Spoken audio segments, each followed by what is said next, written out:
Forrest reported to General Johnston on February 24, 1862, and was greeted most cordially. Johnston recognized, especially after Fort Donelson and Nashville, Forrest's merit. In March, Forrest's command was reorganized as the 3rd Tennessee Cavalry Regiment, and Forrest was elected colonel without opposition. In the meantime, Ulysses S. Grant concentrated 5 of his 6 divisions in the vicinity of Pittsburgh Landing on the Tennessee River, with most of his troops located about 2.5 miles south. Sherman's division bivouacked around a little country church called Shiloh.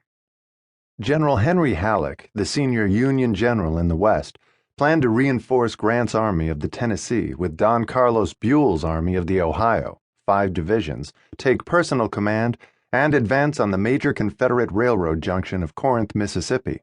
General Johnston, however, preempted him. He hit the Yankees with his full force at dawn on April 6th and took them completely by surprise.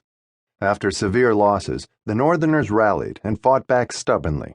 Both armies were green, and at times the fight was more a violent clash between 2 armed mobs than a battle between 2 well-organized armies. By the end of the day, Grant was in his final defensive position at the edge of the landings, but, with dusk falling, the rebel leaders decided not to attack again. The terrain at Shiloh was wooded and not suitable for horses, so Johnston placed the 3rd Tennessee Cavalry in reserve behind his far right flank, near the confluence of Lick Creek and the Tennessee River. In the morning, the Confederates slowly pushed the Yankees back in hard and often fierce fighting. To his chagrin, an impatient Forrest was left out of the battle. He sent a dispatch to General Johnston, asking for orders. None came. About 11 a.m., he could stand it no longer. He drew up his regiment in line of battle. "Boys, do you hear that rattle of musketry and the roar of artillery?" "Yes, yes." "Do you know what it means? It means that our friends and brothers are falling by the hundreds at the hands of the enemy, and we are here guarding a damn creek.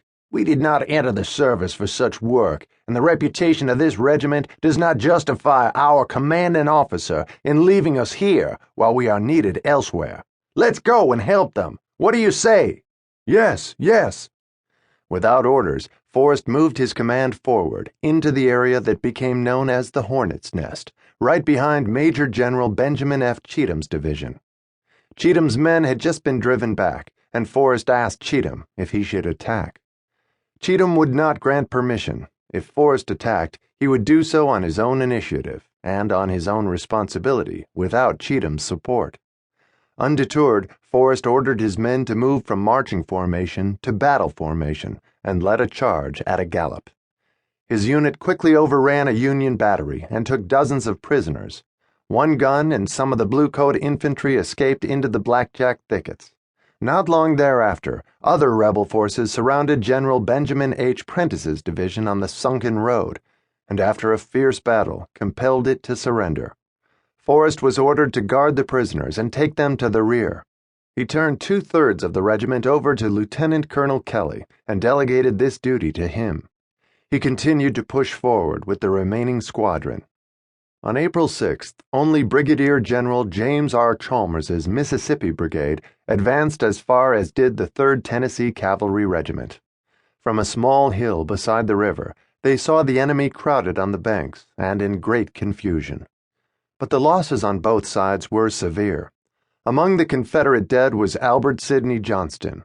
Command devolved onto General P.G.T. Beauregard, who learned that Grant had lined up 52 guns for a last stand at Pittsburgh Landing. The little Creole hesitated. He decided to finish off the Yankees the next day. As night fell, Forrest made a personal reconnaissance of the Union far left flank, crawling forward close enough to hear the Yankee soldiers talking. To his dismay, he learned that the vanguard of General Buell's army had arrived and that more reinforcements were on the way. The noise from the direction of Pittsburgh Landing confirmed what Forrest heard. Troops were definitely crossing the river. He went in search of Beauregard to tell him he must launch a night attack at once if he had any hope of winning this battle, because he would be heavily outnumbered by morning. He never found the Louisianan, but he did find General William J. Hardee, the commander of 3 Corps. To keep listening to this audiobook, I've left you a link in the description so you can do it, at no cost thanks to Audible's 30-day free trial.